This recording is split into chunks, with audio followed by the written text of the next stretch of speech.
새해 하나님의 큰 은혜하심이 우리 목사님들의 사역 속에 넘쳐나기를 진심으로 바랍니다.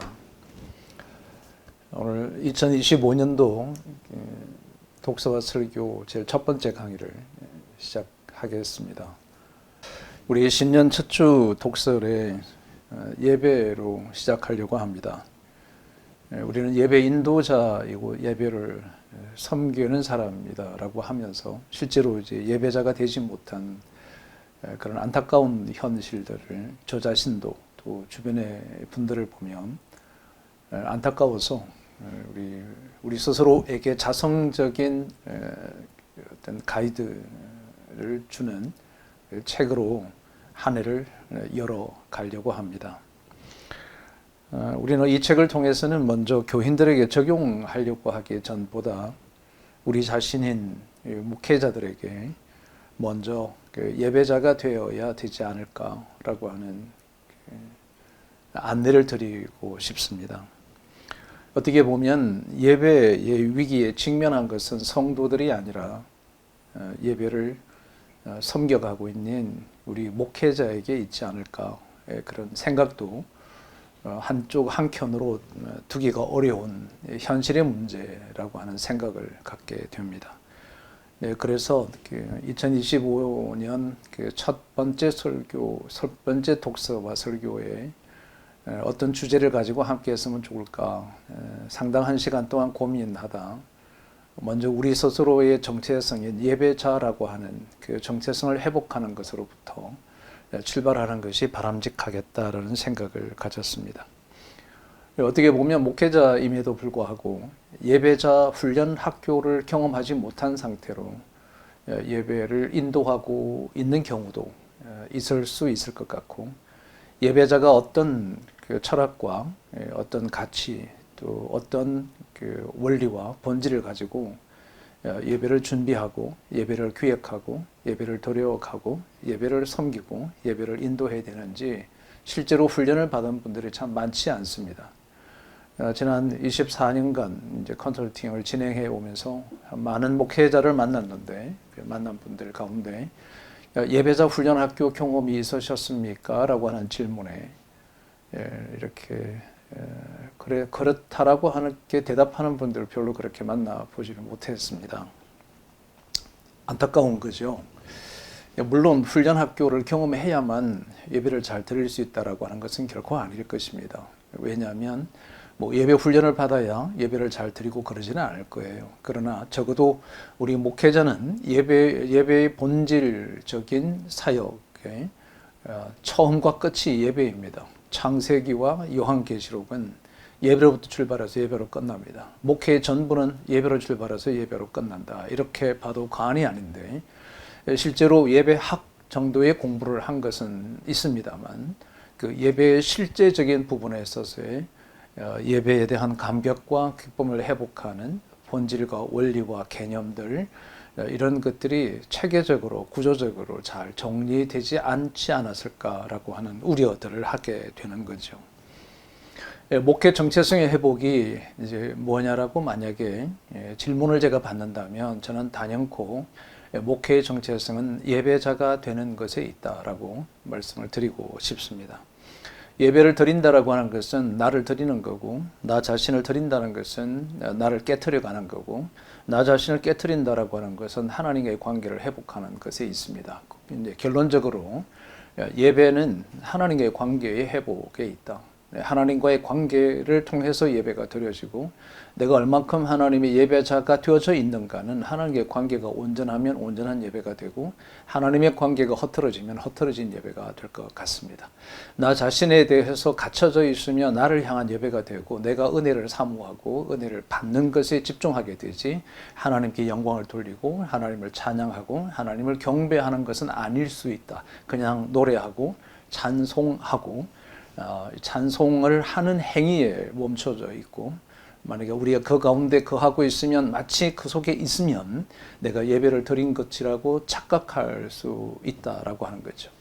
이러한 위기 속에서 우리가 좀 벗어나야 되지 않을까. 그러면 오늘은 책의 두께는 꽤 되는데 아주 중요한 세 가지의 포인트를 정확하게 설명해 주고 있습니다. 간결하면서도 명확하고 명확하면서도 선명하고 너무 잘 알고 있는 것 같은데도 정확하게 정리되지 않았던 것을 아주 심플하게 정리해 준 책 중에 하나라고 하는 생각을 갖지 않을 수가 없습니다.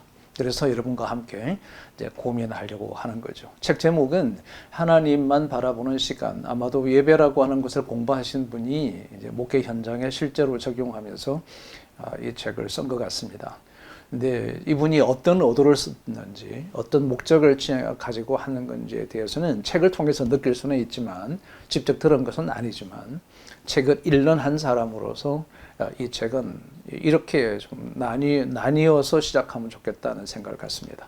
하나님의 시간이라고 하는 것과 내가 갖고 있는 시간이라고 하는 것에 차이가 있다라고 하는 거죠. 이게 간격이 있습니다. 그러니까 하나님의 시간과 내가 갖는 시간의 이 갭이 보여지는 거죠. 우리는 내 시간과 하나님의 시간의 차이점을 우리는 기다림이라고 하는 언어를 쓰게 되죠. 기다린다. 내가 바라보고 내가 생각하는 시간과 하나님께서 계획하시고 주도하는 시간과 정확하게 일치가 되지 않을 수도 있습니다. 그래서 우리 요 간격 사이를 우리는 기다림의 시간이다라고 얘기하죠. 여러분, 이 기다림의 시간, 사실 그 기다리는 시간조차도 하나님의 시간입니다. 그럼 이 기다림이라고 하는 것이 일상이죠. 기다리고 있는 그 기간을 우리는 일상이라고 합니다. 자, 그러면 이 기다림이 하나님의 시간이라고 하는 것을 우리가 인정하고 받아들인다면 일상은 하나님의 시간이기 때문에 일상이 예배가 된다는 것입니다. 그냥 우리가 오늘 예배가 여기서 종결됩니다. 이제 일상 예배가 시작됩니다. 라고 이렇게 문구적으로 표현되어지는 것을 훨씬 뛰어넘는 의미적 해석이었습니다. 기다림이라고 하는 것조차도 하나님의 시간이었고 이 기다림의 시간이 바로 일상이라고 하는 시간들이죠. 그래서 이 일상이 하나님께로 향하는 예배여야 한다라고 하는 것으로 기착할 수가 있습니다. 우리는 독서와 설교라고 하는 그 거대한 타이틀 속에 함께 참여하고 있습니다. 여러분, 이 설교라고 하는 것은 이 시대에 필요한 설교는 도대체 무엇일까라고 하는 궁금증을 더하지 않을 수가 없죠.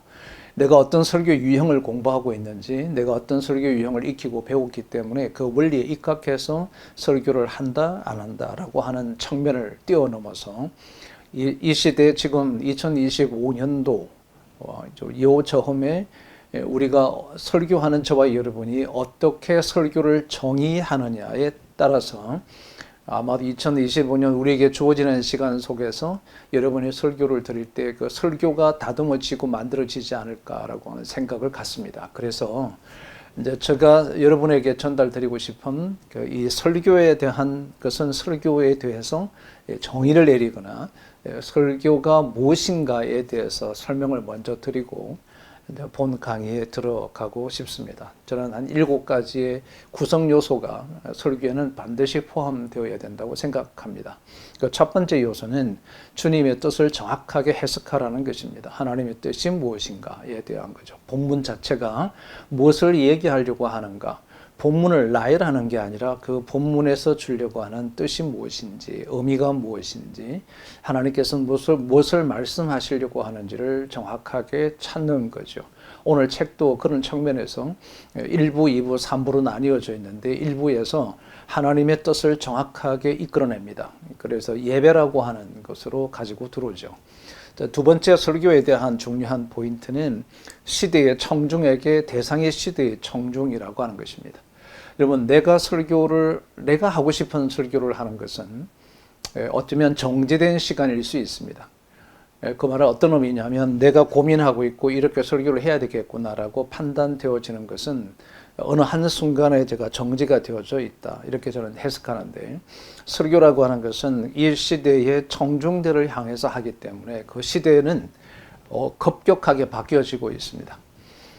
좀 이해할 수 없는 한국의 이 정치적 혼란과 사회적인 혼돈 속에서 양극화가 극심해져 가고 있는데 이상하게도 계엄 선포하고 탄핵 전에 대통령의 지지율이 지금 탄핵 중에 있고 헌법 소원 중에 있는데 지지율이 급상승하고 있는 거, 참 이해하기 어려워, 납득하기 어렵죠. 이 혼란 속에서 살아가고 있는 청중들에게 시대의 청중입니다. 시대의 청중. 2000년 전에 예수님께서 계셨을 때의 시대적인 청중과 2000년이 지난 지금의 시대에 살고 있는 청중들은 분명히 다릅니다.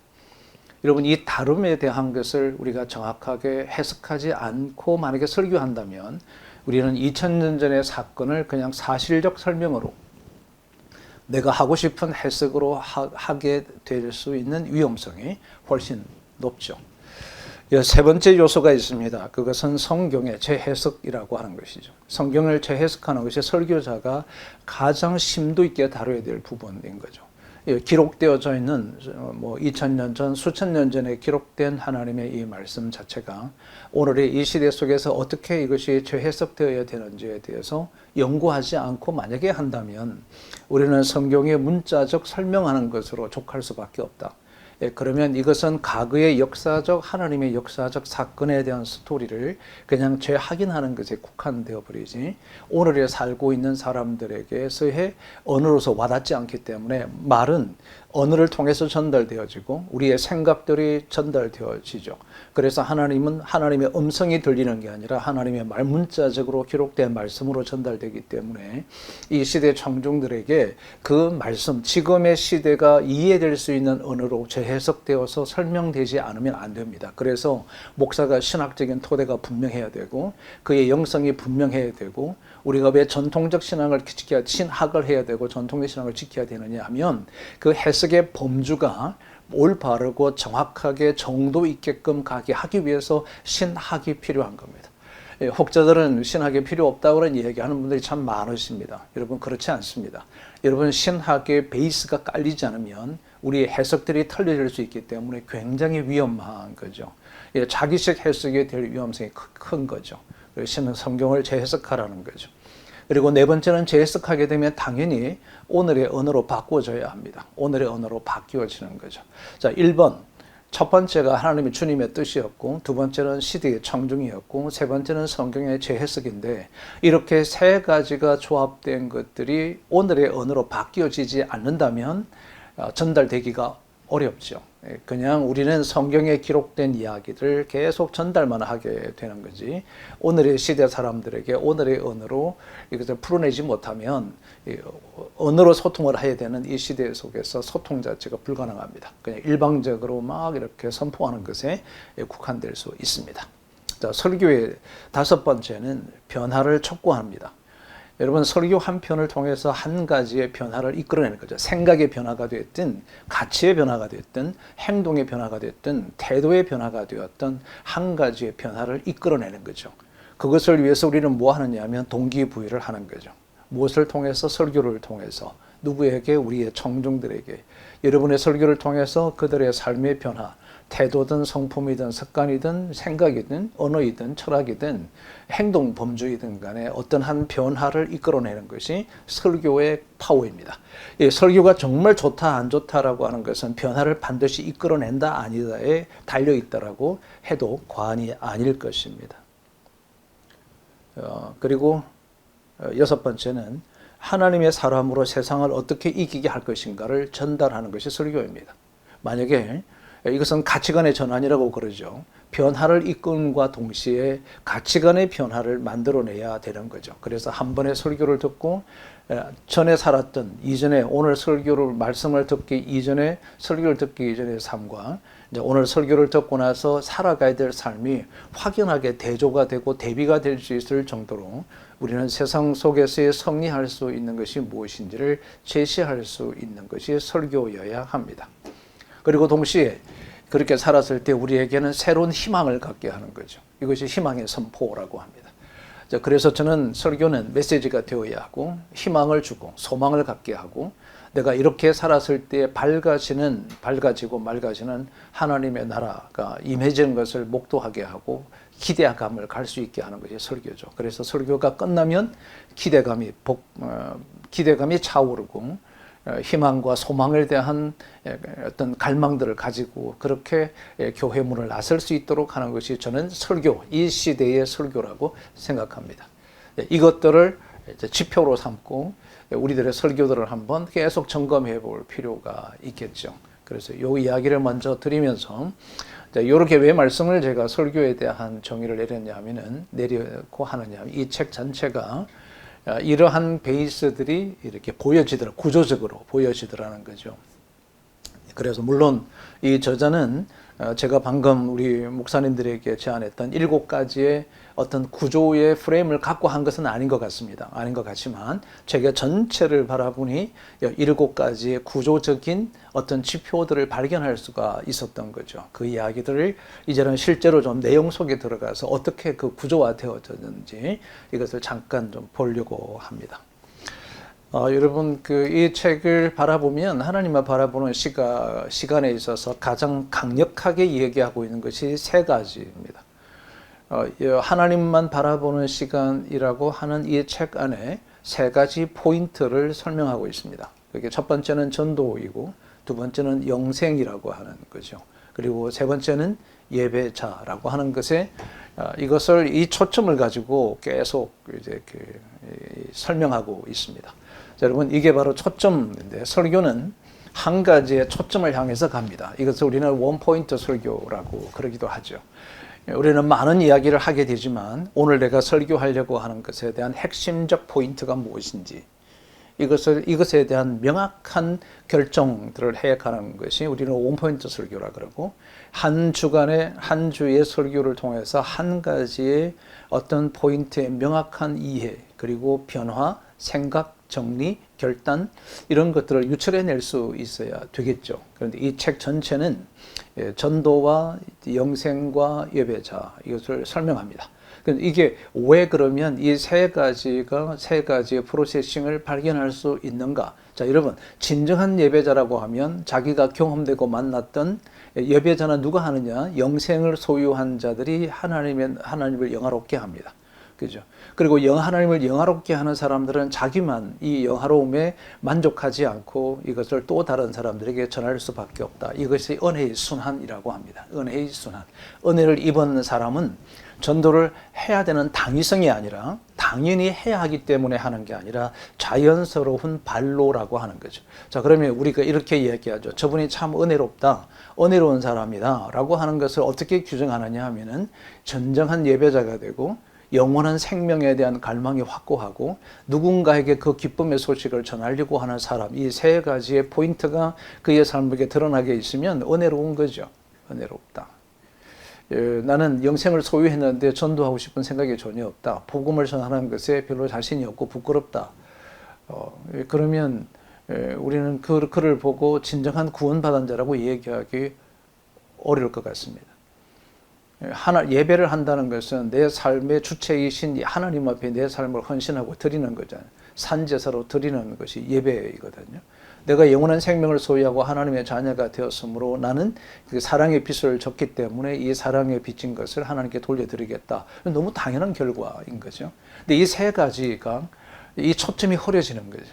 예배자인 것 같지도 않고 영원한 생명을 소유한 것 같지도 않고 기쁨도 없고 그에게 복음을 전하는 것 자체를 굉장히 낯설하고 불편해하고 마치 종교적인 의무감으로 생각하고 있으니 오늘의 이 시대가 이 시대 그리스도인들과 교우들이 진정한 포인트를 다 놓치고 있지 않을까. 이것을 보고 이제 허틀어진다 그러거든요. 허틀어졌다.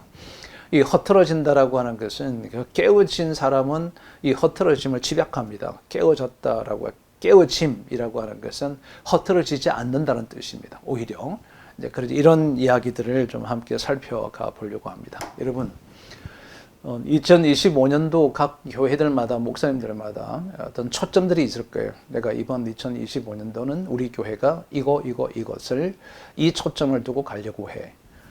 여전히 여러분 성경을 바라보고 우리가 이 시대를 조망할 때도 초점을 명확하게 갖지 않으면 이게 오락가락하죠. 좌우가 뭐 이렇게 어려워져서 혼돈스러워질 수가 많이 있을 것 같습니다. 그래서 초점을 둔다라고 하는 거 너무 중요하죠. 저는 우리 목사님들 이렇게 가만히 바라보면 목회자들이 3가지 포인트를 두고 이렇게 하시는 것 같더라고요. 어떤 목사님들은 이벤트를 중심으로 해서 이벤트에 초점을 두고 좋은 우리 교우들에게 어떤 이벤트를 통해서 하나로 뭉치게 하고 하나가 되게 하고 나아가게 하고 하는 게 있는 것 같고, 또 어떤 분은 그것을 좀 체계적으로 하기 위해서 프로그램을 형성해서 이 프로그램을 잘 운영해 감으로 이 프로그램 속으로 들어오게 할 때 비로소 교회 지속 성장을 도모하는, 이렇게 이제 그 포인트를 두고 하시는 분이 계세요. 또 한 어떤 분은 삶이라고 하는 것에 초점을 두고 있죠. 그럼 이게 어떤 의미냐면 이런 겁니다. 그래서 우리 성도들이 삶의 변화와 삶의 성숙과 삶의 진보를 모든 사람들에게 나타낼 수 있도록 목회하고 도와가는 것은 라이프라고 하는 부분이고, 이벤트와 프로그램과 라이프의 이 세 가지의 초점에 우리 목회자는 노출되어 있는 것 같아요. 자, 그래서 여러분 이렇게 묻는 거예요, 목사님들이. 내년에 우리 교인들이 성장하기 위해서, 우리 교회가 성장하기 위해서 뭘 하면 좋죠? 무엇을 하면 좋죠? 라고 생각하면, 어쩌면 이분은 이제 이벤트와 프로그램을 찾는 분이고, 이 라이프라고 하는 일상과 삶을 찾는 사람은 어떻게 해야 할 것인가를 찾을 것 같습니다. 그래서 우리의 화두 자체가 포인트를 찾는 데 있어서 목회자가 해야 될 역할은 이것을 어떻게 성도를 성숙하고, 어떻게 예배자가 되게 하고, 어떻게 영생을 갖게 하고, 어떻게 그들이 전도인으로서 삶을 살아갈 수 있게 할 것인가, 내가 무엇을 해야 전도를 하게 하고, 무엇을 함으로 우리가 영생을 소유하게 하고, 예배자는 무엇을 하면 좋지? 예배자 되게 하려면 무엇을 하면 좋지? 라고 접근하게 되면 우리는 이벤트와 프로그램 중심적 목회를 하는 거고, 어떻게 이 전도와 일상이 되게 하고 영생의 기쁨과 감격 속에서 살아가게 할 것인가, 이거 어떻게 하면 좋을까, 이들을 어떻게 하면 좋을까라고 하는 생각과 고민들이 좀 많은, 그런 어떤 우리 초점을 갖는 2025년도 한 해가 되었으면 참 좋겠다는 생각을 갖습니다. 여러분, 여기 강의 목차가 이렇게 되어져 있죠. 이렇게 되어져 있습니다. 여러분, 이거 한번 잘 구도를 보실까요? 제가 구조 분석적 책 읽기를 잠깐 도와드리겠습니다. 자, 무엇을 배워야 하는지, 이 무엇을 배워야 하는지 보면 그 세 가지가 도출되죠. 키워드가 나옵니다. 키워드가 worship이라고 하는, 예배라고 하는 곳에 이게 키워드를 도출하는 거죠. 자, 이 키워드를 도출하기 위해서 출발이 뭐냐면 문제 제기입니다. 문제 현황과 문제적 상황을 먼저 살피는 거죠. 현재 우리 한국교회의 어떤 상황, 문제. 지속적으로 추락되고 있는 이 한국교회에 대한 신뢰도의 추락 현상, 이게 문제 제기입니다. 왜 도무지 사람들이 변하지 않을까? 크리스천들이 변하지 않을까? 생명의 말씀이 생명력을 가져서 사람을 바꾼다 그러는데 왜 이렇게 수도 없는 설교를 드리는데도 도무지 바뀌지 않는 이유가 뭘까? 이게 문제 제기죠. 그래서 성경에 무엇을 답하는가? 물론 이 문제 제기와 성경의 답 사이에 뭐가 있냐? 인간의 노력이 있습니다. 인간의 노력. 프로그램도 하고, 이벤트도 하고, 훈련도 하고, 교육도 하고, 무수하게 접근을 했습니다. 그런데 현재 우리 한국 교회의 가장 종착역인 이 문제의 가장 종착은 성경에 있다. 그게 예배가 온전하지 않아서 그렇다. 이렇게 이제 이 저자가 결론을 내린 거죠. 이게 청중 해석이고 시대 해석입니다. 오늘의 언어로 가지고 오고 성경의 답을 찾은 거죠. 그것을 예배라고 하는 거다. 그럼 예배가 뭐냐? 개념 정의죠. 예배의 개념은 최고의 가치에 합당한 영광을 돌려드리는 것에 있다. 이게 예배의 개념이죠. 자, 예배가 개념이 설정되었습니다. 그럼 뭐가 필요하죠? 예배 본질이 필요하죠. 그렇죠? 여러분, 모든 것에서는 무엇을 하든지, 우리가 어떤 생각을 하든지, 어떤 주제를 갖든지 우리가 갖는 것이 있습니다. 개념, 키워드, 그리고 개념 정의, 그것에 대한 본질, 그것을 어떻게 구성하고 있는가, 그리고 실행, 이러면 이 프로세스를 가지게 됩니다. 무엇을 하든지. 자, 그럼 이런 거죠. 이게 뭐냐? 이게 뭐냐라고 하는 것을 정의하죠. 키워드를 끌어내고 그 키워드에 대한 개념을 정의합니다. 그러면 이것에 대해서 본질이 뭐냐? 이 본질은 근원이라고 그러죠. 근원. 이것을 구축하고 있는 근본적인 것이 뭐냐? 토양이라고 합니다. 토양을 갖죠. 이것을 어떻게 구성하고 있지? 구성 요소를 갖게 하고 구성 요소를 실제로 실행하게 하는 것. 이런 프로세스를, 네 가지의 프로세스를 가지고 우리가 사역하고 있고 살아가고 있습니다. 실제로는. 자, 그러면 여러분 이 네 가지를 이제 여러분 한번 대입시켜 볼까요? 이런 거죠. 믿음이란 개념 정의. 바라는 것들이 실상이다. 예를 들어서 바라는 것들이 실상이다. 왜 오늘날 많은 크리스천들이 흔들리는가? 믿음이 없어서 그렇다. 이렇게 합시다. 이제 믿음의 본질이 뭐죠? 믿음은 어떻게 구성하고 있죠? 그 믿음의 실제 삶을 놓기 위해서는 어떻게 해야 됩니까? 여러분 이렇게 구조적으로 모든 것을 한번 정리해 보시죠. 정리하면 대단히 좋을 것 같습니다. 개념 정의와 본질과 구성 요소와 실행 지침을 만들어내는 거죠. 이 책의 패턴이 이렇습니다. 구조적으로 제가 구조적 책 읽기를 해보니 이 책은 이런 구조를 가지고 있구나. 그리고 여러분 너무 심플한 거예요. 봐요. 예배의 본질은 뭐냐? 하나님의 주체다. 믿음으로 드린다. 삶으로 드려라.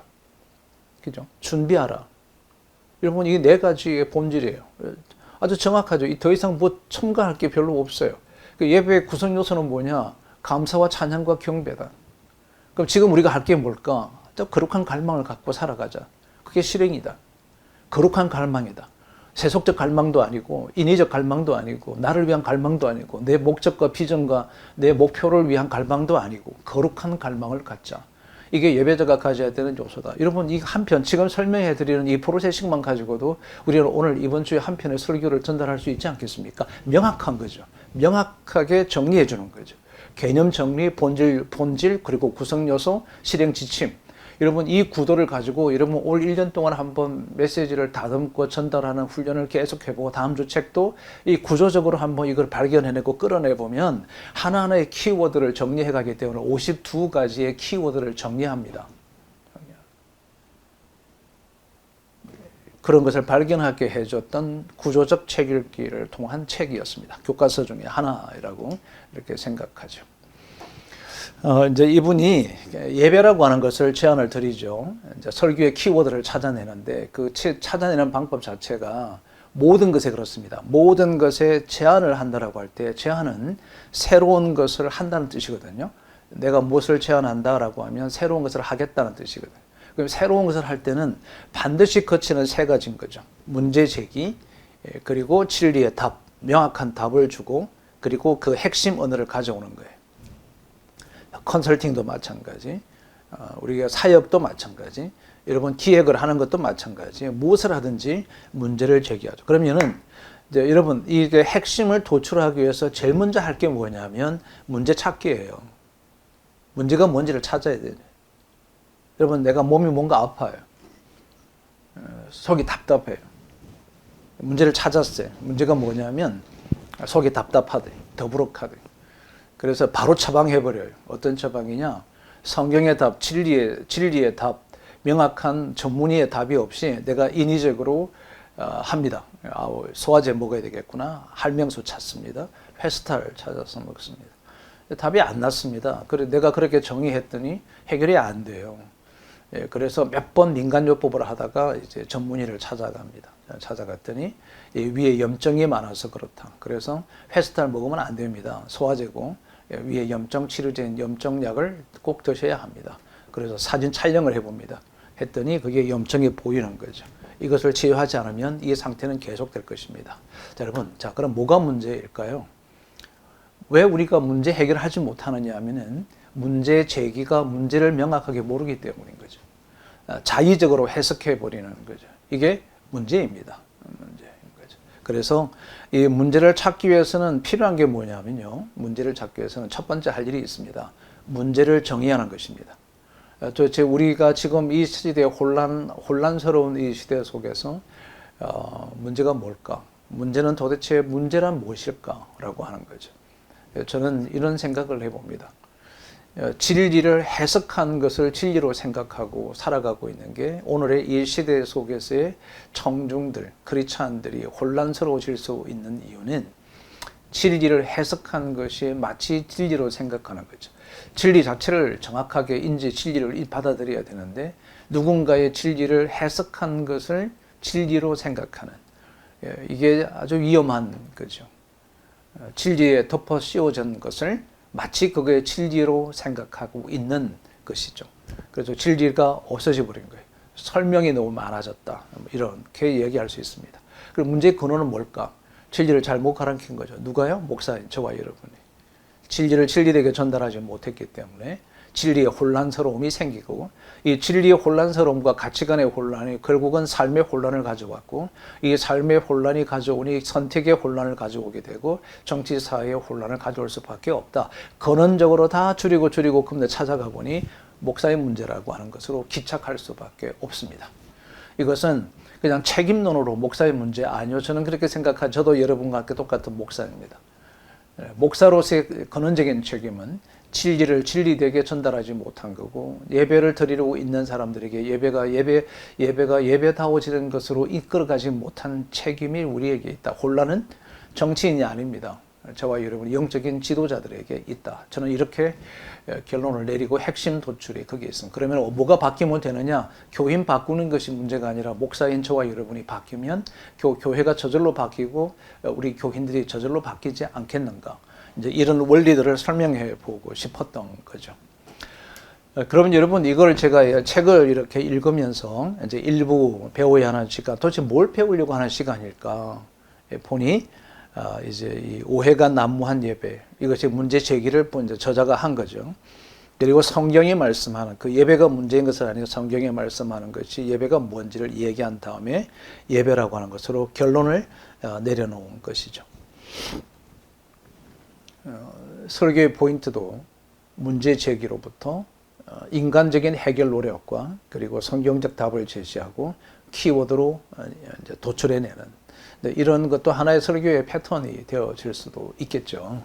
그건 오늘 미리 제가 도입하는 부분에서 말씀을 드렸습니다.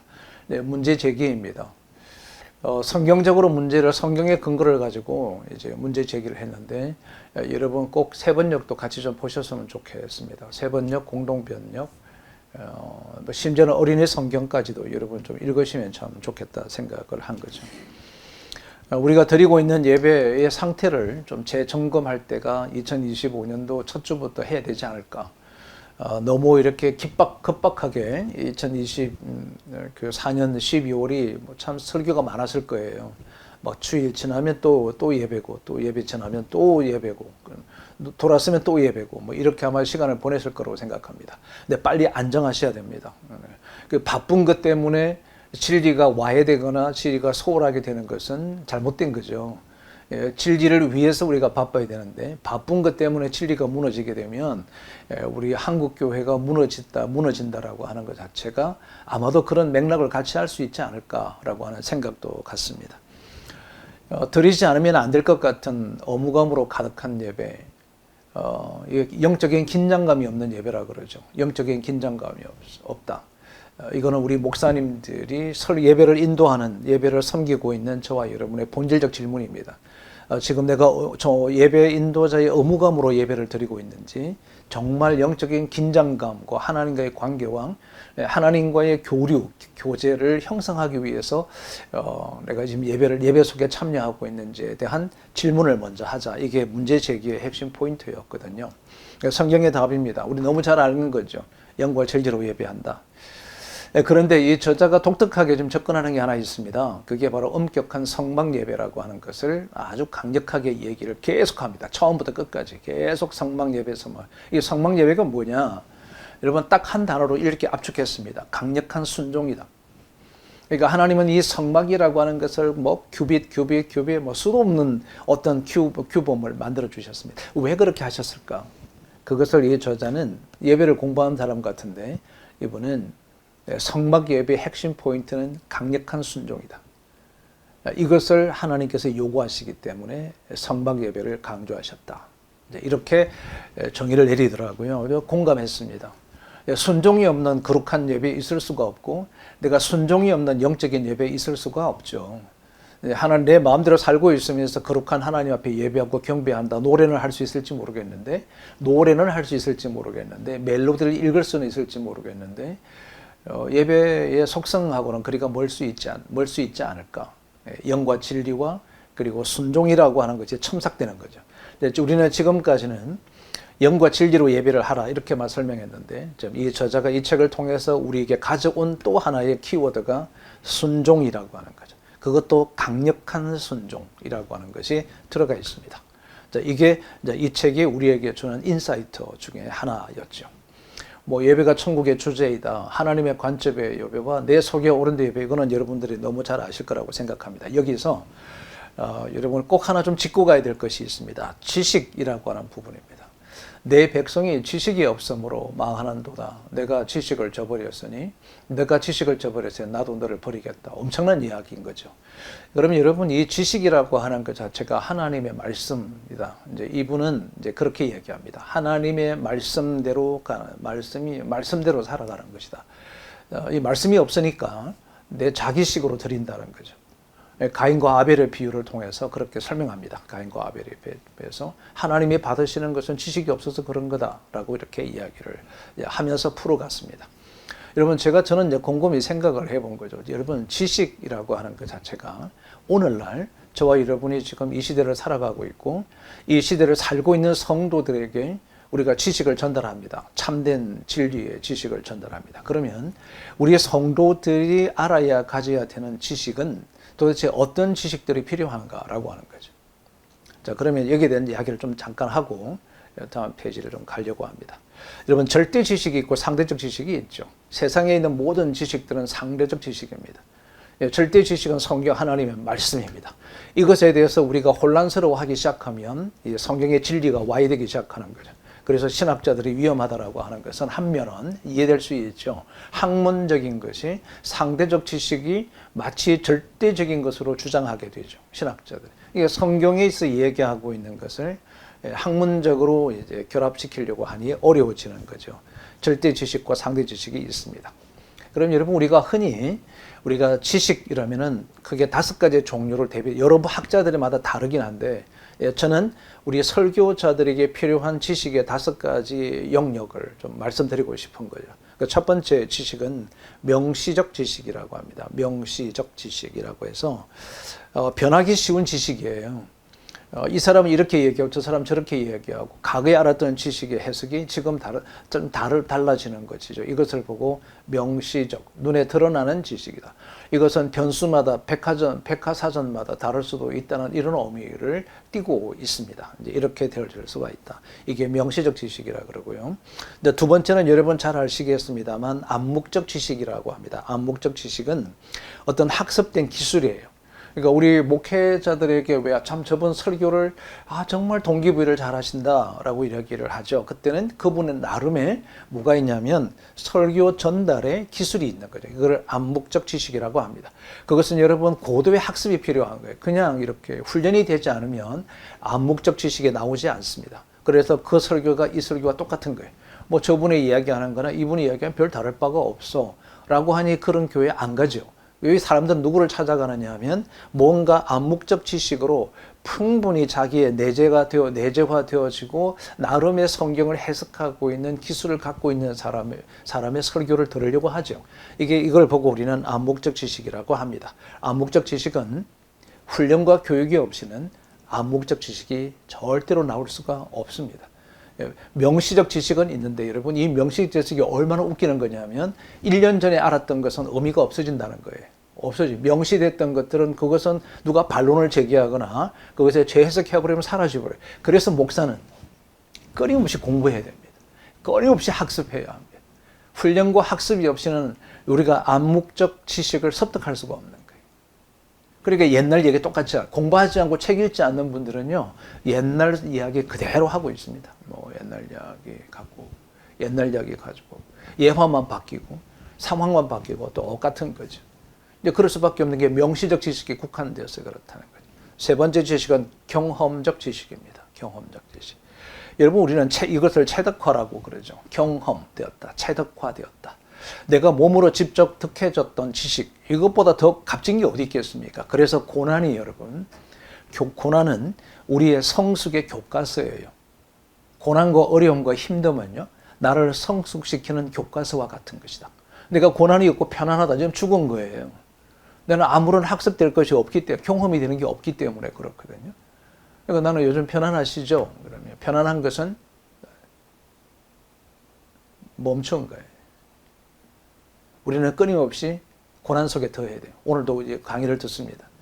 이제 강의와 나하고 가치관에 충돌되는 게 있어. 아, 내가 지금 명시적 지식으로만 갖고 있구나. 여러분 이것을 벗어 던져서 암묵적 지식을 습득하기 위해서는 고난의 훈련과 트레이닝이 필요하잖아요. 여러분 훈련을 받는다라는 거, 훈련이 된다라고 하는 것 자체가 힘든 거예요. 그런데 이 힘듦이 없이는 여러분 우리가 성숙 자체가 안 된다는 거죠. 발전할 수가 없다는 이야기인 거죠. 이제 그런 등식의 경험적 지식이 필요합니다. 경험적 지식이 필요하다. 네 번째는 이제 선언적 지식이 있습니다. 선언적 지식. 이 선언적 지식은 어떤 거냐면은 개념을 정리합니다. 개념을 정확하게 정리해내는 거죠. 자, 여러분 오늘 저는 우리가 성경적인 결혼이라고 하는 것은 이런 것입니다. 여러분 믿음이라고 하는 것은 우리가 바라는 것들이 있습니다. 믿으면은 우리가 지식적으로 알게 되는 것이 있고 경험적으로 알게 되는 믿음이 있습니다. 이제 믿음을 정의하는 거죠. 이것을 보고 우리는 선언적 지식이라고 합니다. 이런 지식들이 우리 목회자들에게 필요하죠. 이런 지식이 잘 구축된 사람을 보고 우리는 뭐라고 그러냐면 논리적으로 정리가 되었다. 아, 저분 참 구조적이고 체계적으로 정리하신다. 대단히 논리적이다. 저분이 갖고 있는 명제가 명확하다. 라게 되죠. 그러면 그 신뢰하게 됩니다. 자꾸 끊임없이 신뢰가 되죠. 마지막에 뭐가 있냐면요. 절차적 지식이라고 합니다. 절차적 지식. 이 절차적 지식은 프로세싱이 나오는 거죠. 여러분 제가 오늘 목차를 열었습니다. 목차의 프로세스를 설명해 드렸습니다. 자, 개념 정리, 개념 어떻게 나오느냐, 문제 제기로부터 출발합니다. 그러면 이 결론적인 키워드가 예배라고 하는 것을 가지고 왔습니다. 예배가 무엇인가? 최고의 가치를 하나님께 돌려드리는 것이다. 어떤 본질적, 예배의 본질은 뭐냐? 그리고 이 예배의 본질을 어떻게 이룰 수 있을 것인가? 그리고 예배의 구성 요소는 무엇인가? 그럼 지금 나는 뭘 해야 되지? 라고 하는 이런 구조적으로 프로세스로 이해하는 거죠. 자, 여러분.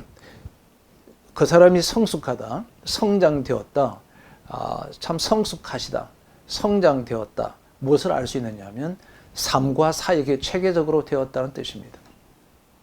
삶과 사역에 체계적으로 되어져 있습니다. 일단 저분 리더십이 참 탁월하다. 그 리더십이 태워져 있는 사람은 자신의 삶과 사역에 체계화가 되어 있다는 뜻이에요. 그리고 이런 5가지 지식들을 끊임없이 갈구하고 갈망하고 업데이트하고 업그레이드 시켜나가는 삶을 우리는 성숙한 삶이다. 성장하고 있는 삶이다. 라고 그렇게 얘기할 수 있습니다. 자, 여러분 이렇게 살아가는 영성을 보고 뭐라고 그러냐면은 지성적 영성을 갖고 있다라고 얘기하죠. 지성적 영성을 갖고 있다. 그럼 지금 이 시대 청중들은 우리 목사님들에게 어떤 영성을 기대하느냐면요. 지성적 영성을 기대합니다. 지금은 지성적 사회를 형성하고 있기 때문에 그렇습니다. 문화가 그렇다는 거죠. 그래서 여러분 지금 5가지 지식을 어느 한 개도 소홀하게 하지 마십시오. 통전성 있는 지식을 함양하기 위해서 여러분이 부족한 지식이 무엇인지를 찾아내고 그것을 끊임없이 보완해 나가는 것이 필요합니다. 최고의 가치에 합당한 영광을 돌려드리는 것이 이제 이 책에서 얘기하려고 하는 이제 핵심 키워드가 되겠죠. 예배가 뭐냐? 여러분 뭐 이거 다 알고 계시지 않습니까? 알고 계시죠. 처음과 끝이다. 예배는 시작과 끝이다. 우리가 올 한 해 어떻게 하나님 앞에 살아갔으면 좋겠는가? 저는 아주 간단하다고 봐요. 예배자가 되라. 그리고 처음부터 끝까지 한 1년 동안을 하나님 앞에 모든 삶이 예배자로 살았으면 좋겠다. 라고 하는 거예요. 자, 그런데 이 저자가 슬쩍 지나가면서 언급한 내용을 제가 딱 본 건데 하나 있는데 그게 이거예요. 사랑의 크기가 예배로 표현된다. 하나님 앞에 예배를 어떻게 드리느냐를 보면, 예배를 어떻게 준비하느냐를 보면 그가 하나님을 얼만큼 사랑하는지를 볼 수 있다. 이런 이야기인 거죠. 곰곰이 이렇게 생각하니 정확한 표현인 것 같습니다. 여러분, 우리가 일상을 살아도 그렇죠. 부부간에도 그렇고, 뭐 남녀간에도 그렇고, 사랑한다라고 하면, 여러분, 그 사랑하는 사랑의 크기는 그 상대방을 존중하고, 그 상대방을 이해하고, 무한한 책임을 갖게 되고, 그렇죠. 무한한 관심을 갖게 되는 것. 이것이 사랑의 징표이지 않습니까? 그 사랑의 크기만큼 그 사람의 사랑의 크기를, 그런 것을 보면 사랑의 크기를 볼 수 있지 않습니까? 여러분, 관심이 극에 달해요. 여러분, 성도를 사랑하십니까? 그럼 성도의 사랑에 깊은 관심을 갖는 거죠. 깊은 관심. 그들의 아픔과 슬픔과 지금 고뇌하고 있고 힘들어하는 영역들을 세세하게. 여러분, 저는 우리 교인들이 많아서 여러분 삶을 잘 모르겠습니다 라고 하면 여러분 성도 사랑하는 거 아니죠. 여러분 정말 사랑한다면 관심 가지게 되죠. 존중하게 되죠. 이해하게 되죠. 무한한 책임을 지게 되죠. 예배 사랑의 크기가 우리의 예배를 표현한다. 하나님에 대한 사랑이 큰 사람은 예배에 감격을 함께 가질 수밖에 없을 겁니다. 하나님의 사랑이 적은 사람은 그냥 종교적인 의무감으로 앉았다 일어나는 것으로 국한되어질 수 있는 위험성이 크죠. 그래서 저도 예배 훈련학교 책을 하나 쓴 게 한 20년 전에 쓴 게 하나 있는데 거기도 이렇게 썼습니다. 하나님을 하나님 되게 하고 인간을 인간 되게 하고 사람을 사람 되게 하는 최상의 것이 예배이다. 우리는 예배를 통해서 내가 누구인지를 알게 되고 예배를 통해서 나를 발견하고 예배를 통해서 하나님을 경험하는 것이다. 이걸 우리는 예배의 정의라고 그렇게 얘기할 수 있을 것 같습니다. 이번 잠깐 쉬셨다가 우리 예배의 본질 부분에 대해서 좀 하겠습니다. 10시 30분에 뵙도록 하겠습니다.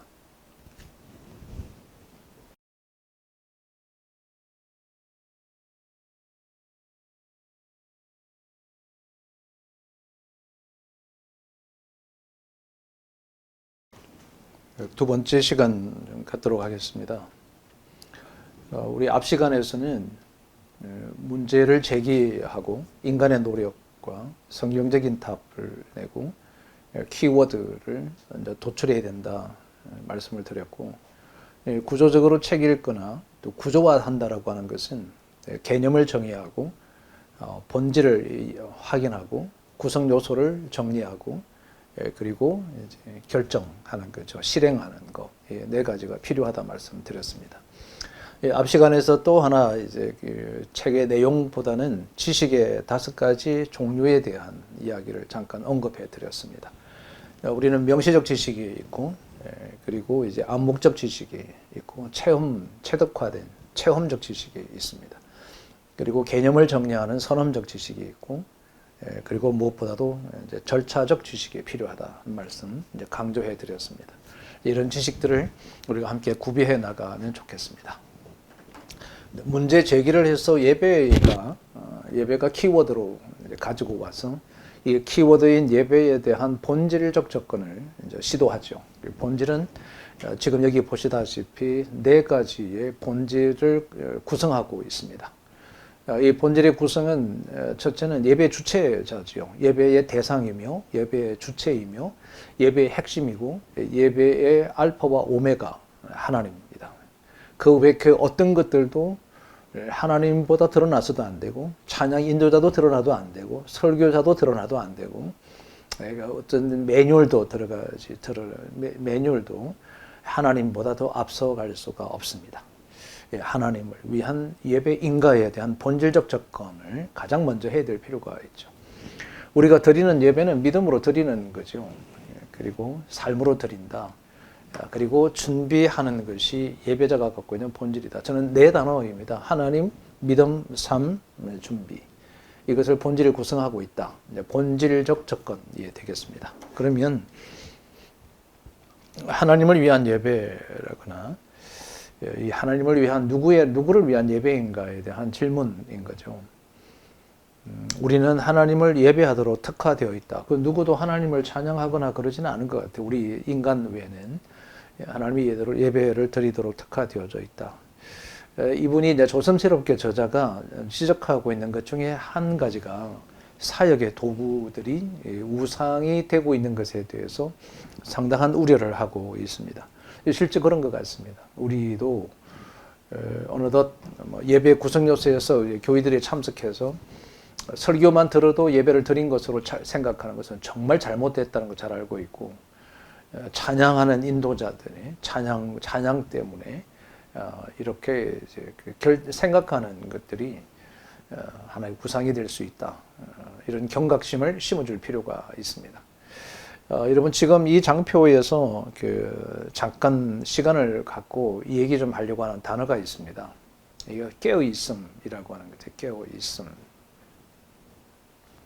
여러분 어떻게 깨어있음을 어떻게 정의하는지는 잘 모르겠습니다만, 깨어있다라고 하는 것을 저는 존 오웬이라고 하는 분이 책을 통해서 이 깨어 있음에 대해서 설명한 것이 너무 좋아서 여러분에게 잠깐 전달해 드리려고 합니다. 그래서 이 깨어짐이란 게 뭐냐? 첫 번째입니다. 첫 번째는 낱낱이 조심한다.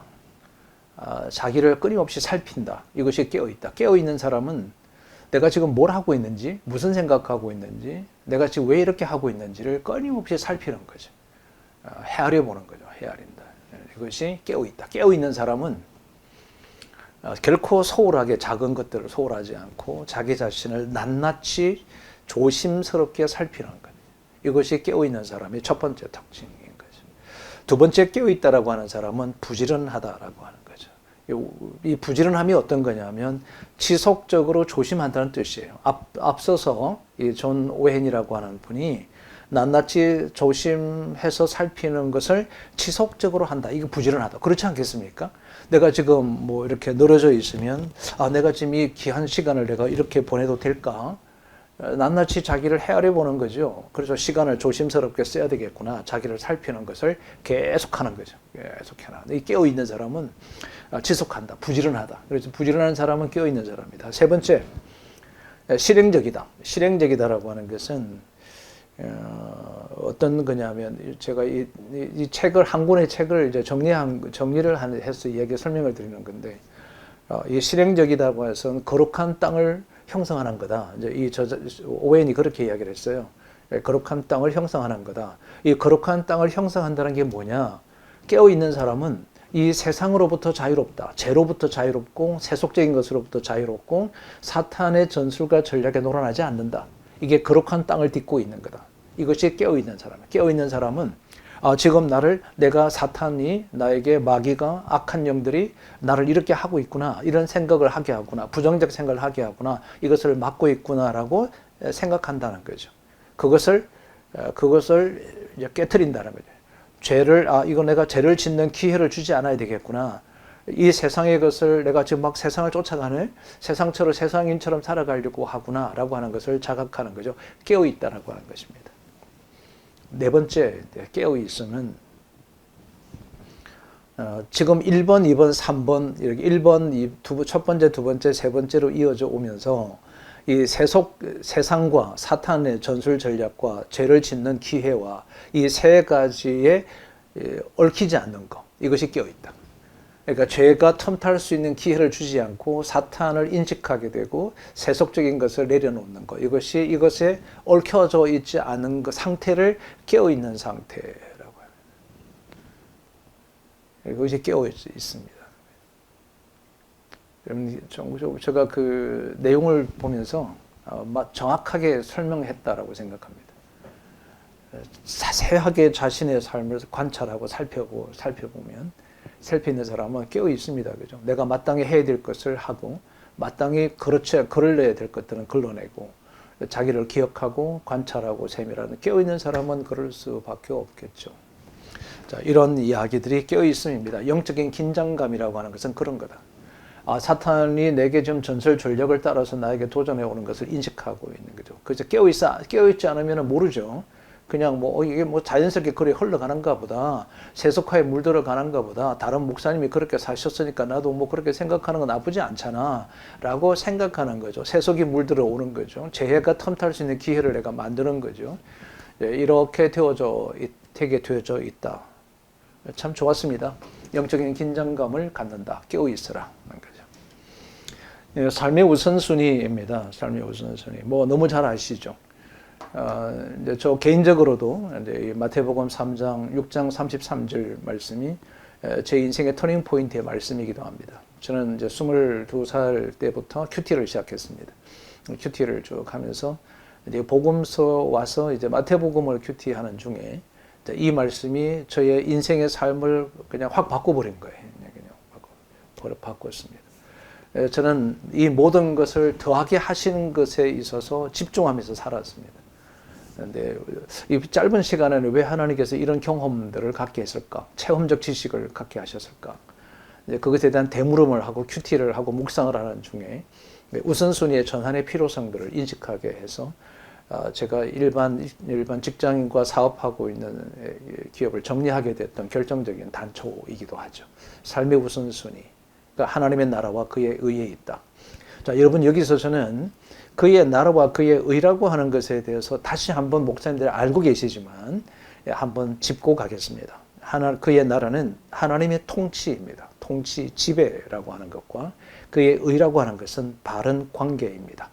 그러므로 예배는 하나님의 나라와 하나님의 지배와 통치를 받는 것에 있고, 예배는 하나님과의 올바른 관계를 형성해 나가는 것이 예배의 본질이다. 이게 먼저다. 그러므로 그의 나라와 그의 의를 구한다는 것은 예배입니다. 예배. 예배자가 되라. 하나님을 예배하는 자가 되라는 거죠. 하나님을 예배하는 자가 되면 하나님께서 이 모든 것을 너에게 더하여 주신다는 역사를 일으키게 될 것이다. 자, 이것을 이제 이분이 서술적으로 쭉 책을 써면서 입증하는 것을 이제 볼 수 있었던 거죠. 여러분, 믿음은 바라는 것들의 실상이다. 믿음은 행함이 없는 믿음은 죽음이다. 저 정도 아닌 것 같습니다. 이제 저자는 아주 강경하게 이렇게 얘기합니다. 믿음이 있는 사람은 헌신으로 증명하는 거다. 내가 정말 믿음이 있다는 사람은 헌신함으로 자신의 믿음을 증명하는 거다. 그래서 우리는 정말 헌신적인 사람에게 우리는 뭐라고 그러냐면 정말 믿음이 대단한 사람이다 라고 얘기를 하게 되죠. 이제 그 이야기인 거고요. 여러분 아마 그 내비게이터 출판사에서 나오는 확신 생활을 이렇게 공부하시는 분이나 또 교회에서 교과로 쓰시는 분들이 많이 계실 것 같은데, 그 책에서 하나가 빠져서 나중에 이제 그 선교회에서 추가를 한 게 하나 있어요. 예를 이런 거죠. 구원의 확신, 사지의 확신, 뭐 기도 응답의 확신, 인도의 확신, 이렇게 성리의 확신 이렇게 기록되어져 있는데, 그게 하나의 마지막 플러스 원이 들어가 있었어요. 그게 성령이 이끄심의 확신입니다. 성령의 이끄심의 확신이라고 해서 성령이 우리의 걸음을 이끌어 가시고 지금도 내재하시고 함께 하신다고 하는 것에 확신을 갖고 있다. 지금도 오늘도 저와 여러분을 하나님께서 이끌어 주신다. 그래서 이 시간에 저와 여러분이 함께 동일한 시간대에 여러분과 마주보고 있다라고 하는 것도 성령께서 이끄십니다. 이제 이렇게 이해하고, 내가 여기에 거하는 것, 지금 내게 주어진 상황, 이 상황을 통해서 성령께서 나를 이끌어 가시고 있다라고 하는 확신을 갖고 있는 사람은 자유합니다. 그죠? 자유. 우리 세 번째 읽을 책입니다. 자유에 대해서. 정말 놀라운 책입니다. 여러분 나중에 다다음 주에 우리가 읽을 책입니다만 참 좋은 책이라고 생각하는데, 자유하는 시간인 거죠. 성령이 이끄시는 확신을 가졌으면 좋겠다. 이제 삶으로 드리는 예배라고, 뭐 이거 너무 당연히 잘 아시죠. 여기 좋은 설교 주제가 하나 있습니다. 그게 뭐냐면 아바드와 사르마라고 하는 주제입니다. 설교 주제죠. 아바드와 사마르에 대한 거다. 이게 그리스도인의 삶의 성경적 지침은 아바드하고 샤마르하다. 이렇게 이제 정의할 수 있는 거죠.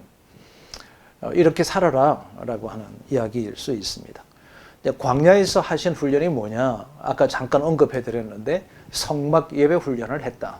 광야에서 하신 훈련은 성막 예배 훈련이었습니다.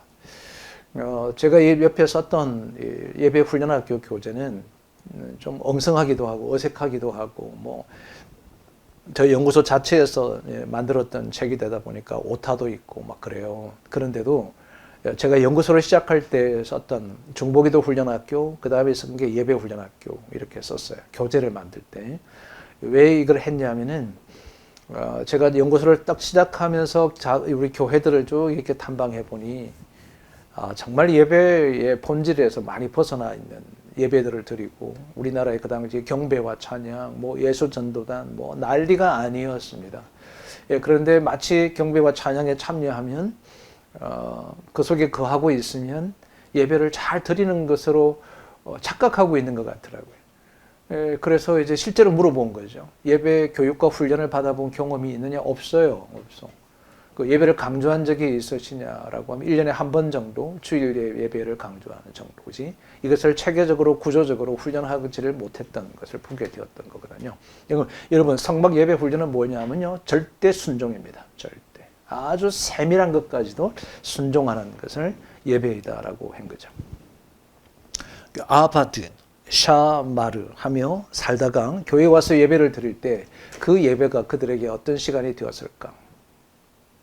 자, 여러분 여기 이제 아주 중요한 단어가 하나 나옵니다. 이게 이거예요.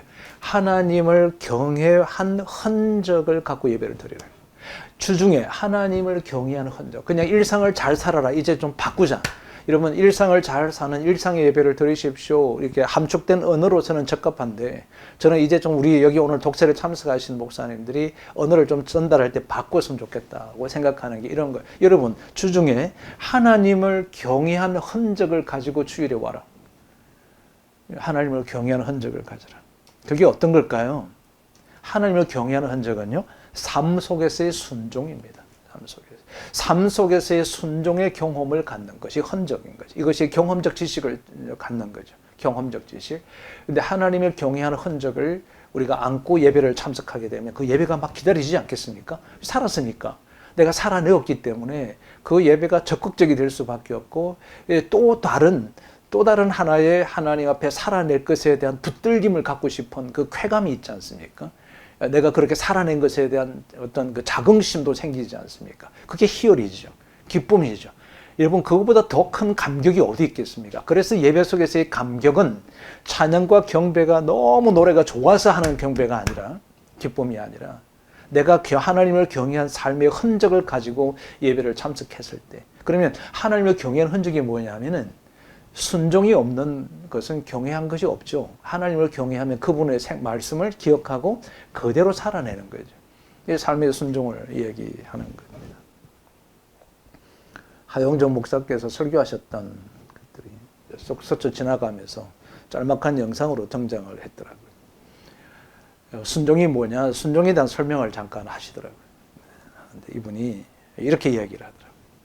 여러분 순종을 우리가 제대로 잘 하기 위해서는 내가 갖고 있는 생각, 내가 갖고 있는 지식, 내가 갖고 있는 경험, 내가 가지고 있는 논리 이걸 싹 버리는 것이 순종이다. 아, 내가 이렇게 해야지, 이렇게 해야지. 그것은 진정한 순종으로 이끌지 못한다. 진정한 순종은 버림으로 순종이 된다. 제가 그 짤막한 영상을 들으면서 어떻게 저렇게 수십 년 전에 저런 말씀을 할 수 있었을까? 아, 그래, 맞아. 순종은 따르는 거다. 아니요. 따르는 게 아니라 버리는 거다. 그러니까 아주 간단했습니다. 순종은 버리는 거다. 생각을 버리고, 경험을 버리고, 지식을 버리면 순종하게 되어 있습니다. 순종하게 되어 있다. 너무 아름다운 순종에 대한 정의였다고 그렇게 생각합니다. 은혜의 순환이라고 하는 게 있습니다. 은혜의 순환.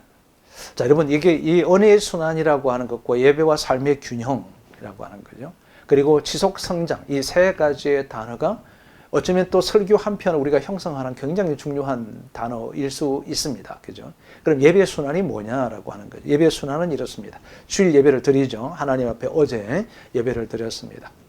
그리고 이제 우리는 뭐 하냐면 사역자로 파송하는 거죠. 사역자가 되죠. 세상으로 사역자를 보냅니다. 크리스찬들을 세상으로 보냅니다. 그럼 그 사역 과정에 뭐가 있습니까? 이 삶의 터전이라고 하는 거죠. 이 삶의 터전에서 자신의 거두어들인 삶의 열매를 갖게 하는 것이다. 이렇게 됩니다. 예배를 드리고 삶의 터전에서 열매를 갖고 그리고 다시 사역자가 되어져 가는 것. 이것을 이제 순환적 자세로 그것이 일주일이 사이클이 되는 거죠. 일주일이 사이클이 되어져 가는. 그러니까 사역은 하나님을 경외한 흔적이 열매입니다. 열매가 되고 그리고 실제로 교회 사역과 그리고 일터 속에서의 사역을 감당하는 거죠. 그러니까 출발이 뭐냐면 예배입니다.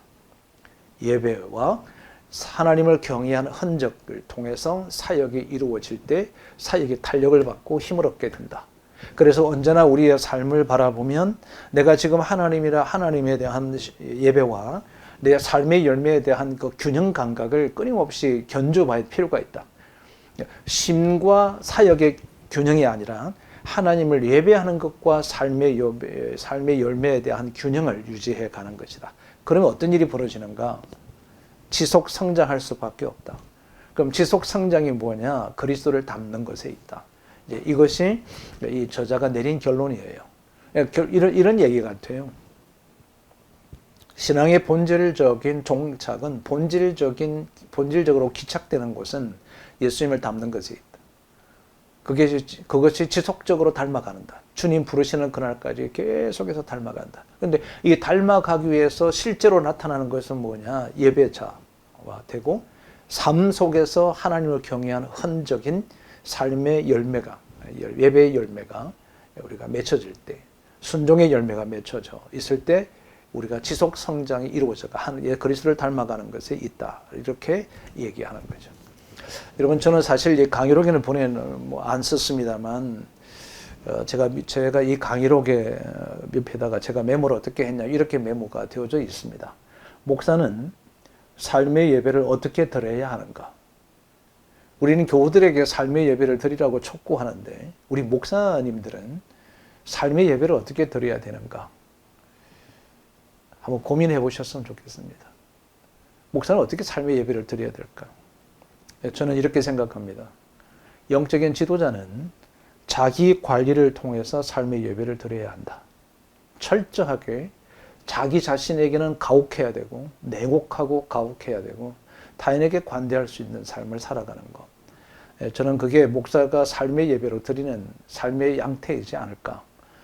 자기 경영을, 자기를 스스로 경영하는, 누구도 우리의 경영을 터치하지 못합니다. 그죠? 마치 영적인 지혜 법권을 갖고 있는 사람이 목사입니다. 행정적으로는 당회원들과의 부딪힘과 충돌이 있을지 모르지만, 당회원들이 감히 목사님의 영적 생활에 대해서 누구도 얘기 잘 안 하죠. 그러면 우리 스스로가 우리를 스스로 관리해 가야 되니까, 목회자의 삶의 예배는 자기 경영이다. 이렇게 이제 정의를 내리고 싶습니다.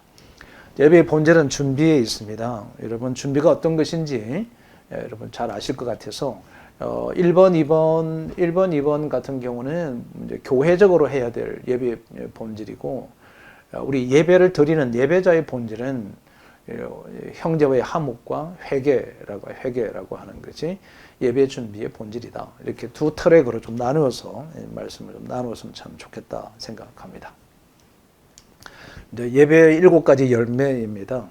예배자가 되고 예배를 잘 드리게 되면 7가지 하나님의 풍성한 축복을 주신다라고 하는 거죠. 자, 여러분, 여기서 우리 이제 골든 스컬에 대한 설명을 안 드렸습니다만, 골든 스컬의 참 관점에서 이제 말씀을 드리면, 예배란 뭐죠? What? 예배란 무엇인가?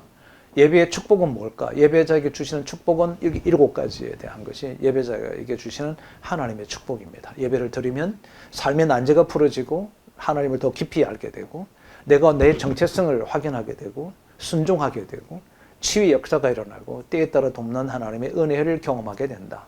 이제 어둠이 떠나가는 역사가 일어난다. 이것을 이제 설명하고 있습니다. 여러분, 이거는 여러분 책을 그냥 쭉 이렇게 읽어보시면 자세한 설명들이 되어져 있을 것입니다. 살펴보시는데, 자, 이 중에서 좀 2가지만 여러분 잠깐 좀 생각하고 지나가려고 합니다. 하나는 나를 알게 된다라고 하는 거죠. 나를 알게 된다. 예배를 드리게 되면 예배자는 자기 발견을 하게 되거든요. 예배를 통해서 하나님을 발견하면 동시에 나를 보게 되는 거죠. 내가 어떤 존재인가. 그리고 이 기착되어져 있는 모든 그 문제의 근원에 들어가면 그 문제의 근원에 내가 존재하고 있음을 우리가 보고 있다. 예를 들어서 국가가지가 막 어지럽고 혼란스럽습니다. 이제 얼마나 기도했는가. 그 위정자들의 잘못된 것은 뭐 둘째치고, 우리가 그냥 금요일 나라와 민족에서 기도하겠습니다. 위정자로서 기도합니다. 뭐 한 10초, 30초 정도 스쳐 지나가는 정도의 기도지, 세밀하게 정말 이 위정자를 위해서 우리가 기도해 갔는가, 내가 기도했을까, 이렇게 보니까 뭐 그렇게 만족스럽지가 않은 거죠.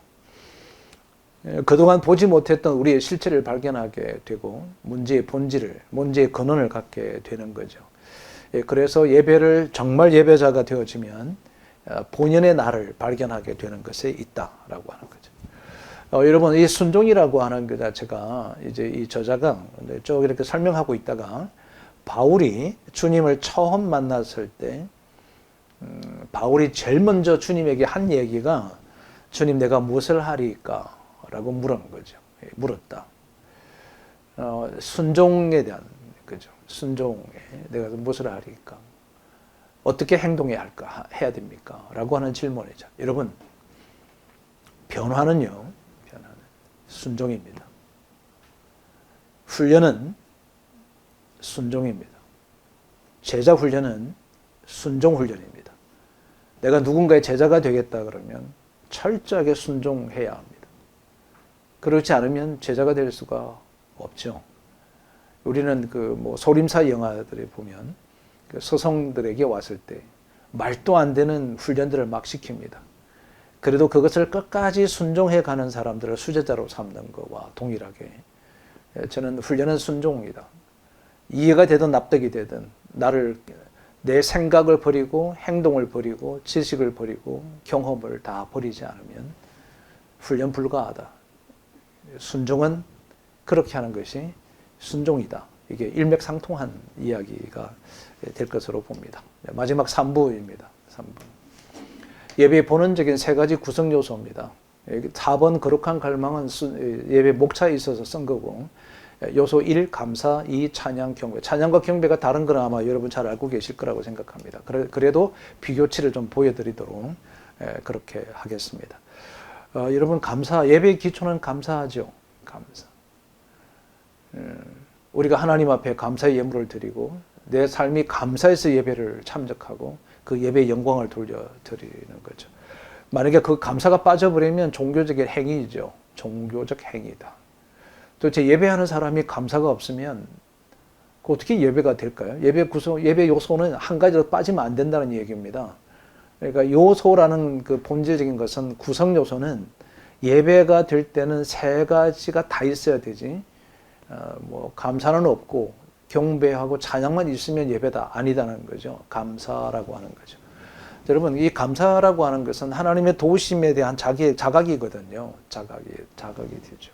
그리고 하나님 밖에는 유일한 길이 이것밖에 없고 내 삶의 존재 이유도 하나님의 있음을 고백하게 되는 거죠. 그래서 하나님 앞에 감사함으로 다가서게 되죠. 그리고 이제 결단합니다. 어떤 결단? 여기 지금 표시해 둔 것을 그 저자가 참 잘 썼어요. 결단한 것을. 자, 이 결단의 과정을 보십시오. 결단의 과정. 하나님과 치열하게 만나고 일상을 살아가고 하나님의 경외의 흔적을 갖게 되고 이런 과정을 다 거쳤습니다. 다 거치고 왕이 그러자 백성들이 전심으로 하나님을 경배하며 높였다. 우리가 지난주 공부했던 거죠. 지지난주. 마음과 뜻과 목숨을 다해서 정말 하나님을 사랑하는 거죠. 전심으로 하나님을 경배합니다. 그리고 그 다음날 그들은 결단을 내리죠. 뭐하러 결단 내리느냐? 예배하기 위해서 결단 내립니다. 그러니까 종국적으로 하나님의 역사는 예배를 통해서 역사하신다. 그 예배의 구성 요소의 가장 핵심되는 것이 거룩한 예배의 핵심은 감사함에 있다. 내가 얼마나 감사의 크기가 있느냐에 따라서 예배의 크기가 결정되어진다. 내가 얼만큼 하나님을 사랑하는 것인가에 따라서 그 예배의 사모함도 커지게 되고 우리의 예배의 크기는 곧 사랑의 크기이고 감사의 크기에 있다라고 이렇게 등식을 성립할 수밖에 없죠. 정말 감사한가? 감사해야 되니까 감사한 건가? 정말 감사한가? 여러분 우리가 한번 냉정하게 보시죠. 감사할 게 너무 많다. 근데 감사가 참 인색할 수 있지 않습니까? 감사함이 우리 속에 있어야 될 것 같다. 찬양입니다. 찬양. 살아계신 하나님의 역사가 풍성할수록 찬양이 터져 나오는 거죠. 그냥 내 속에서 노래가 흘러나오는 것이죠. 여기에 지금 표기가 좀 잘못됐는데 찬양의 두 가지 형태고 3번은 설명입니다. 설명이니까 3번을 3자를 좀 지우시면 되겠습니다. 1번, 2번 두 가지 형태는 이렇게 이제 우리가 찬양하게 되는데 히브리어로 할랄이라고 하는 것이 이런 것입니다 라고 말씀을 드렸던 겁니다. 자, 여기에서 아주 중요한 단어가 하나 나오죠. 문장에 나오죠. 절이 하나 나옵니다. 이게 내일이 없는 것처럼 예배를 드리는 사람들. 여러분의 교회가 성도들이 그랬으면 좋겠어요.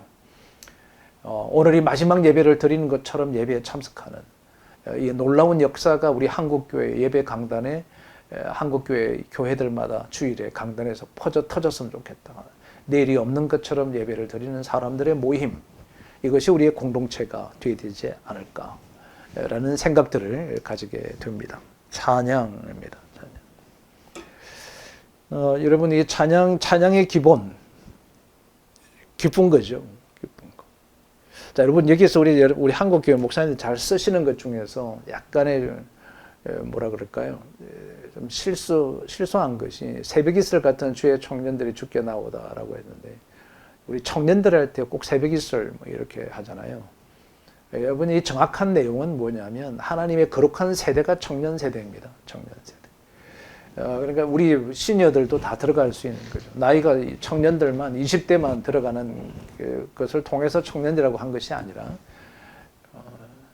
이 하나님의 거룩한 세대를 통틀어서 새벽 이슬 같은 주의 청년들이다. 우리가 그렇게 주님 앞에 나아가야 된다.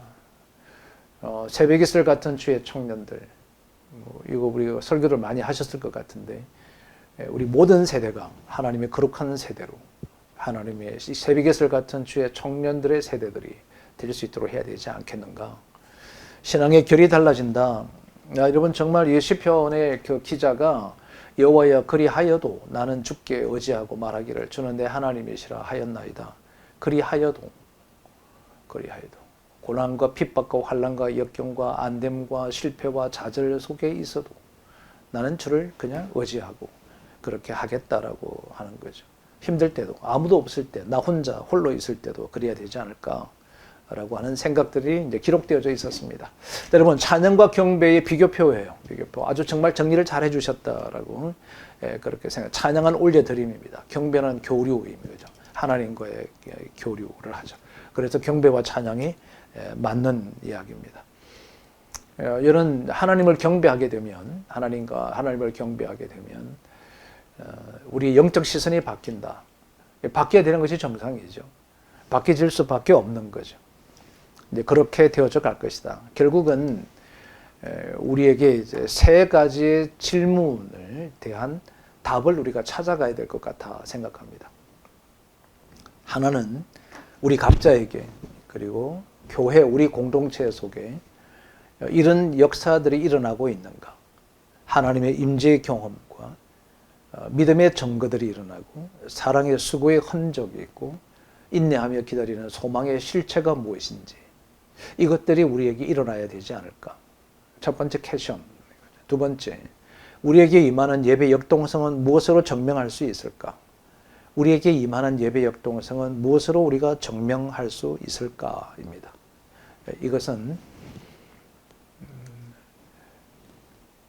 저는 이제 몇 가지로 보고 있는데 그 몇 가지가 이미 여러분들에게 오늘 강의를 시작하면서 설교에서 나타나는 7가지, 지금의 시대의 설교의 7가지 요소를 설명드렸습니다. 그 7가지가 예배 역동성 속에 그대로 이제 드러나고 나타났으면 좋겠다. 이렇게 생각하고 있습니다. 세 번째 질문입니다. 우리의 진실된 소망은 진짜 무엇일까라고 하는 것입니다. 우리의 진실한 소망은 하나님의 성전의 문지기로 있는 것. 그 정도로 우리의 존재적 소망이 우리 이곳에 있었으면 참 좋겠고 우리 평생에 여호와의 집에서 살아가는 것이 여호와의 아름다움을 바라보고 그 성전에서 사모하는 그것이 저와 여러분의 진실된 유일한 소망이고 유일한 가치가 되어야 되지 않을까라고 하는 생각을 갖습니다. 우리 속에 있는 거룩한 갈망이라고 하는 것은 내가 은혜를 받기 위함도 아니고 내가 뭔가를 도취되어져서 어떤 예배의 구성 요소 속에서 내가 만족도가 높아져서 예배를 잘 드리고 못 드리는 것이 아니라 하나님을 진정하는 갈망을 하게 되고 내 삶의 역동성인 동기부여가 일어나고 결단이 일어나서 새로운 삶으로 실제로 살아내고 이 주중에 하나님을 경외하는 흔적들이 우리에게 일어나게 되어져서 절대적 진리의 순종들이 우리의 삶 속에 일어나는 것이죠. 그래서 생각과 지식과 경험들을 내 논리를 싹 다 버려버리는 것 자체가 순종이라고 하는 사실을 우리가 인식하고 그렇게 주중에 그리고 주일 은혜의 순환이 아름답게 자연스럽게 일어날 수 있으면 참 좋겠다라고 생각합니다. 네, 오늘 준비된 강의는 여기까지 좀 하겠습니다. 다음 주 읽을 책입니다. 폴 웨셔의 가장 탁월한 복음이라고 하는데 복음을 그냥 복음으로 시작해서 복음으로 끝나는 책입니다. 복음에 대한 실체와 구성요소, 본질, 구성요소 이 구조적으로 정리가 된 책이라 여러분이 구조적으로 이해하시면 훨씬 더 도움이 되지 않을까라고 생각합니다. 지금 제 4기 목회 컨설턴트 모집을 이제 본격적으로 하려고 합니다. 여러분 함께 컨설턴트가 좀 되어주셔서 이렇게 해주셨으면 참 좋겠다는 생각을 갖고요. 올해는 이 컨설턴트의 활동들의 장들을 좀 함께 좀 많이 열어서 이제 진행하려고 합니다. 여러분 오늘 이 시간까지 경청해 주셔서 감사드리고 오늘 첫날이라 조금 일찍 마쳤습니다. 또 잘 준비해서 다음 주에 그렇게 뵙도록 하겠습니다. 여러분 고맙습니다.